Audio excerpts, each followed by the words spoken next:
Gold, trusted gold buyers. మీరు తాకట్టు పెట్టిన బంగారాన్ని విడిపించి ఈ రోజు ఉన్న మార్కెట్ ధరకు కొనబడను.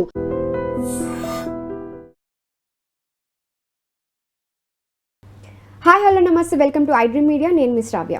ఇప్పుడు పెళ్లి సీజన్ వచ్చేస్తుంది. ప్రతి ఒక్కరు గోల్డ్ తీసుకోవాలని అనుకుంటున్నారు. కానీ ప్రతి ఒక్కరికి ఉండే ఆలోచన ఏంటి అంటే గోల్డ్ పెరుగుతుంది, తగ్గుతుంది, ఎప్పుడు కొనాలి, అసలు తగ్గిన తర్వాత కొందాం, ఇప్పుడు మళ్ళీ పెరిగితే ఎట్లాగా, ఇలాంటి చాలా డౌట్స్ ఉన్నాయి. మనతో పాటు ఇప్పుడు ఫైనాన్షియల్ ప్లానర్ మధు గారు ఉన్నారు. వాటి గురించి విషయాలన్నీ తెలుసుకుందాం. నమస్తే సార్. నమస్తే మేడం. సో గోల్డ్ పెరుగుతుంది అంటున్నారు, తగ్గుతుంది అంటున్నారు, పైగా ఇప్పుడు పెళ్లి సీజన్ కూడా వచ్చేస్తుంది. ఇన్వెస్ట్మెంట్ చేయాలనుకునే వాళ్ళు, గోల్డ్ మీద ఇన్వెస్ట్మెంట్ చేయాలనుకునే వాళ్ళు కూడా ఉన్నారు. సో వీటి గురించి ఒకసారి చెప్తారా? పెరుగుతుందా, తగ్గుతుందా అంటారా గోల్డ్ రేట్స్? జనరల్గా మనం మార్కెట్ గురించి మాట్లాడుకున్నట్టయితే ఇంకా కొంచెం ఇంటర్నేషనల్గా ఈ గోల్డ్ సంబంధించిన వాలటిలిటీ అనేది స్టిల్ ఇంకా అలాగే ఉంది. అయితే ఇండియా అనేది ఫెస్టివల్ కంట్రీ కొంచెం, కాబట్టి ఇప్పుడున్న ఫెస్టివల్స్కి మనం ఆధారితంగా మనం వేసుకోవాలనుకుంటే మాత్రము గోల్డ్ రేట్ అనేది పెరుగుతుంది. అయితే టెంపరీ వాలటిలిటీ అనేది డెఫినెట్గా ఇందులో ఉంది. ఎందుకంటే మార్కెట్లు గ్రో కాలేదు కాబట్టి మార్కెట్లో మూమెంటం వచ్చేంత వరకు గోల్డ్ పైన ప్రైస్ పెరుగుతూనే ఉంటుంది.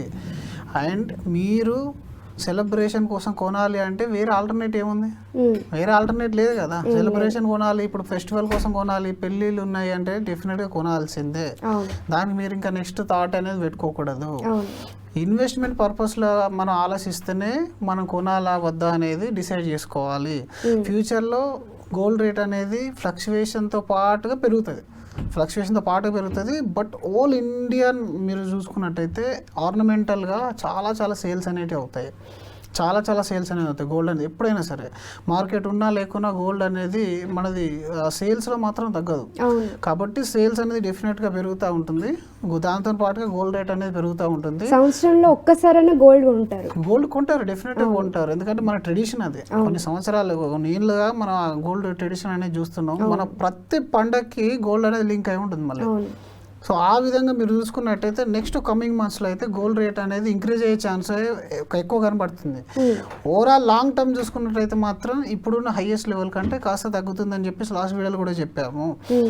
మార్కెట్ కానీ బాగా పర్ఫామ్ చేసింది అని అంటే ఇక్కడ కొంచెం ఇన్వెస్టర్స్ షిఫ్ట్ చేసుకుంటారు. ఇప్పుడు క్రిప్టోలో కూడా మీకు పెద్దగా లాభాలు అనేవి ఏం కనబడట్లేదు. ఇంటర్నేషనల్ ఈక్విటీలో కూడా లాభాలు అనేటివి లేదు. ప్రతి ఒక్కరి దృష్టి అంతా గోల్డ్ మీద ఉంది కాబట్టి గోల్డ్కి వచ్చేసింది అంతా కూడా, ఇన్వెస్ట్మెంట్స్ అనేవి కూడా. కాకపోతే ఎప్పుడైతే మార్కెట్ పర్ఫామ్ చేస్తుందో అప్పుడు గోల్డ్ తగ్గుతుంది. బట్ మనకు కమింగ్ డేస్లో ఉన్న ఫెస్టివల్ సీజన్ ఉంది, మళ్ళీ పర్చేసింగ్ అనేది పెరుగుతుంది కాబట్టి ఆ విధంగా గోల్డ్ రేట్ మళ్ళీ పెరిగే ఛాన్స్ అనేది ఉంటుంది. సో ఒక లాంగ్ టర్మ్ ఇన్వెస్ట్మెంట్ పరంగా అయితే ఇది 8% ప్రోడక్టే, స్టిల్ 8 to 9% ప్రోడక్టే లాంగ్ టర్మ్లో మాత్రం. కానీ మీ అవసరాలకు కొనుక్కోవాలనుకుంటే మీరు ఇప్పుడు కొనేయాల్సిందే, తప్పదు. దీనికోసం ఇప్పుడు పెళ్ళినైతే పోస్ట్పోన్ చేసుకోం కదా.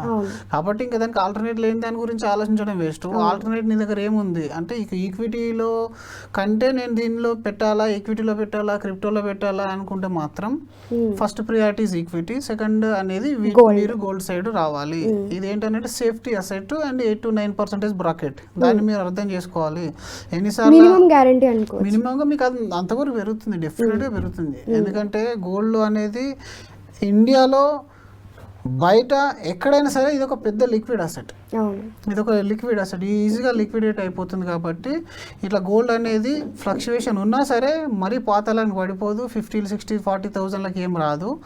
ఇది ఇలాగే మెయింటైన్ అవుతుంది. కాకపోతే 15-20% కరెక్షన్తో పాటుగా టెంపరీ అయినా కూడా మళ్ళీ పెరుగుతూనే ఉంటుంది.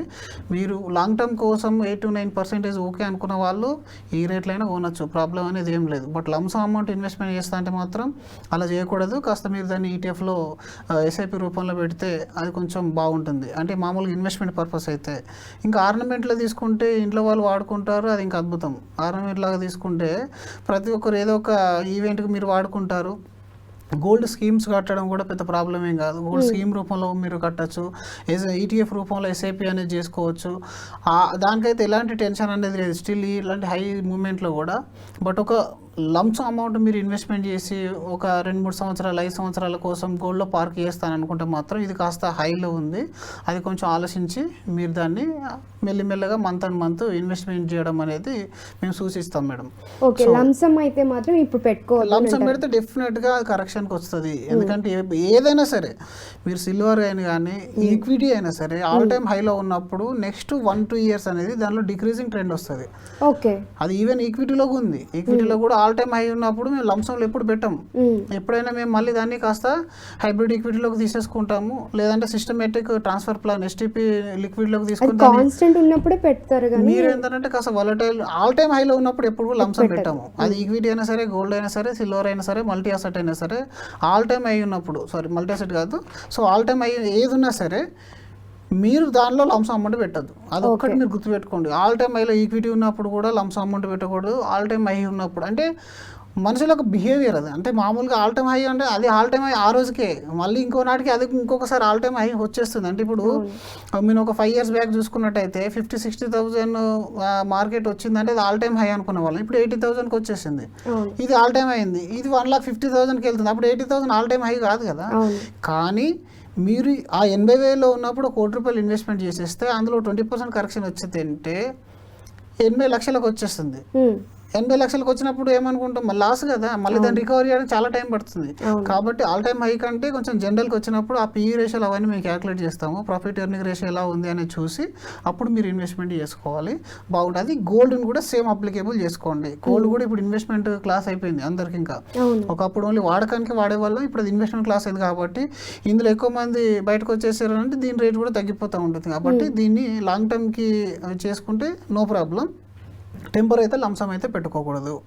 కాస్త మంత్లీ ఇన్వెస్ట్మెంట్ చేసుకునే ప్రయత్నం చేయాలి.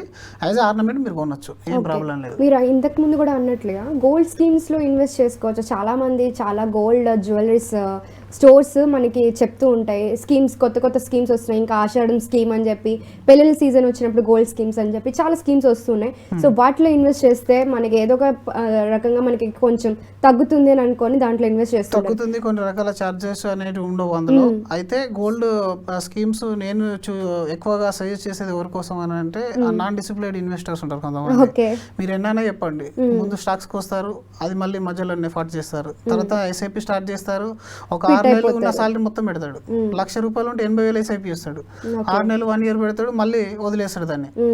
అలాగే ఎక్కడ ల్యాండ్ ఉందని ల్యాండ్ కొంటాడు, మళ్ళీ 6 నెలలకు 1 yearకి సేల్కి పెట్టేస్తాడు. అంటే కొంతమంది ఇట్లాంటి మెంటాలిటీ ఉంటుంది. వాళ్ళతో గోల్డ్ స్కీమ్ కట్టియాలి ఇంట్లో వాళ్ళు. వాళ్ళతో గోల్డ్ స్కీమ్ కట్టిస్తే సెంటిమెంట్ లింక్ అయి ఉంటుంది. ఆడ సెంటిమెంట్ లింక్ అయి ఉంటుంది. ఇంకా ఇది నా పాపకో లేకపోతే అమ్మకో లేకపోతే ఇంట్లో వాళ్ళ కోసం అని చెప్పేసి చచ్చినట్టు కట్టేస్తాడు. ఇంకా వేరే ఆప్షన్ లేదు కదా, వదిలేస్తాను అవసరంగా వెళ్ళిపోతుంది అని చెప్పేసి కడతాడు. కట్టిన తర్వాత దాన్ని గోల్డ్ కొంటారు. కొన్న తర్వాత ఎంతో కొంత సేవింగ్ అయితే అవుతుంది. అట్లా మెల్లిమెల్లిగా డిసిప్లిన్ అలవాటు అవుతుంది. కాబట్టి గోల్డ్ స్కీమ్ కట్టచ్చు, ఏం ప్రాబ్లం ఏం లేదు అందులో. ఎందుకనంటే అలా కంపెనీ ఎత్తేసే అంత చిన్న వాళ్ళైతే గోల్డ్ స్కీమ్ పెట్టారు. పెద్ద దాంట్లో కొంచెం కార్పొరేట్ దాంట్లో మీరు అంటే దాంట్లో పర్సెంటేజ్ అనేది మనకి వేస్టేజ్ ఎక్కువ పోతుంది కదా అని అంటారు. సో దాని వల్ల లాస్ ఉంటది అని అంటున్నారు కదా. సో దాని వల్ల మనకి ఏమైనా లాస్ ఉండొచ్చు అంటారా? ఇందులో లాస్ ఉండదు. ఈ స్కీమ్ వల్ల ఏం లాస్ ఉండదు. స్కీమ్ వల్ల అస్సలు లాస్ ఉండదు, ఒకవేళ వాడు ఎత్తేస్తే తప్ప. కానీ ఎత్తేసేయాలంటే నార్మల్ గోల్డ్ షాప్లో అయితే మేబీ ఎత్తేసే ఛాన్స్ ఉంటాయి. కానీ ఈ పెద్దవి లలిత కానీ కళ్యాణ్ ఇట్లాంటి మలబార్ వీటిలో మీరు స్కీమ్ కట్టేస్తే ఏం ప్రాబ్లం అనేది ఉండదు. అంటే ఒక రకంగా ఏంటంటే వాళ్ళని మెంటల్గా బ్లాక్ చేయడమే. సుకన్య సమృద్ధి అంటే కడతాడు, ఎందుకంటే అక్కడ అమ్మాయి పేరు గుర్తుకొస్తుంది కాబట్టి. అది 8% అంటే ఎవరు కట్టరు. ఇండియాలో ఇన్వెస్ట్మెంట్ చేయాలంటే స్టోరీ కావాలి. స్టోరీ లేకుంటే ఎవరు ఇన్వెస్ట్మెంట్ చేయరు. ఎమోషన్ కనెక్షన్ ఉండాలి. జీవన్ లాభ్, జీవన్ ఆనంద్, ప్రతి దానికి ఒక సెంటిమెంట్ మనం అటాచ్ చేయాల్సి వస్తుంది. లాంగ్ టర్మ్ SIP మీకు 12% ఇస్తుంది అని అంటే ఎవరు చేయరు. కానీ ₹1,00,00,000 20 లక్షలతో ₹1,00,00,000 అవుతుంది అని మీరు టైటిల్ పెట్టండి ఇన్వెస్ట్మెంట్ చేస్తారు. అలాగే గోల్డ్ కూడా అంతే. స్టోరీ లేకుండా ఇండియాలో ఏ ప్రోడక్ట్ సేల్ కాదు. కాబట్టి మెంటల్ గా బ్లాక్ చేయడం. ఇప్పుడు చూడండి NPS వాచ్యాల, చాలా మందికి అసలు NPS వాచ్యాల యొక్క అర్థమే తెలియదు, కానీ ఇన్వెస్ట్మెంట్ చేస్తారు. అది ఒక రిటైర్మెంట్ ప్రోడక్ట్. అందులో 25-30% కంటే మీరు విత్డ్రా చేయలేరు. సుకన్య సమృద్ధిలో మీకు వచ్చేది 8.1, 8.29తో స్టార్ట్ అయింది. ఆ విషయం తెలియక అందరూ సుకన్య పేరు విన్నాడు కట్టేస్తాడు. పేరు బాల భవిష్యత్ యోజన అని కట్టేసే, అక్కడ అమ్మాయి పేరు ఉండదు కట్టేసే, అబ్బాయి పేరు ఉన్నది కనబట్టే. ఆ విధంగా మెంటల్గా బ్లాక్ చేయాలి కొంతమంది, లేదంటే వాళ్ళు కట్ చేసేస్తారండి. మరి అదొక పెద్ద ప్రాబ్లం ఉంది. కాబట్టి ఆ లాస్ కంటే ఈ లాస్ బెటర్ కాబట్టి గోల్డ్ స్కీమ్ కట్టచ్చు, ఏం ప్రాబ్లం లేదు. నేనైతే పర్సనల్ కడుతూనే ఉంటాను. అంటే ఈవెన్ ఈక్విటీ ఇన్వెస్ట్మెంట్ చేస్తాను, స్టిల్ మన వాళ్ళ కోసం కట్టుకోవచ్చు, అది ఏం ప్రాబ్లం లేదు. అంటే ఈ స్టోరీ పరంగా మీరు వెళ్ళకుండా కాస్త ప్రాపర్గా రిటర్న్ అనేది ఈల్డ్ అని అర్థం చేసుకునే ప్రయత్నం చేయండి. లాంగ్ టర్మ్ ఆలోచన అనేది పెట్టుకోండి. టెంపరీ ప్రాఫిట్ బుకింగ్తో ఏం అవ్వదు. ఒక స్టాక్ 100 రెట్లు పెరిగిందని, 200 రెట్లు పెరిగిందని, గోల్డ్ 100 రెట్లు పెరిగిందని ఇట్లా పెట్టుకోకుండా కాస్త గోల్ బేస్లో వెళ్ళండి. ఈల్డ్ అర్థం చేసుకోండి. సెంటిమెంట్లు కానీ స్టోరీస్ కానీ మీరు ట్రాప్ కాకుండా అందులో ఈల్డ్ ఏంటి, నాకు ఎంత లిక్విడ్ అవుతుంది, ఇవన్నీ ఆలోచించుకొని పెట్టుకోండి. ఆ విధంగానే ఇది గోల్డ్ కూడా ఒక అసెట్ లాగా వస్తుంది, స్కీమ్లో మీరు కట్టచ్చు. గోల్డ్లో కూడా ఇన్వెస్ట్మెంట్ చేస్తే ఏం ప్రాబ్లం ఉండదు. కాకపోతే అందులో ఈల్డ్ అనేది 8 to 9% మీరు ఎప్పటికైనా ఇది మళ్ళీ అర్థం చేసుకున్న తర్వాత ఇన్వెస్ట్మెంట్ అనేది చేయండి. ఓకే అండి, thank you so much. Thank you so much madam.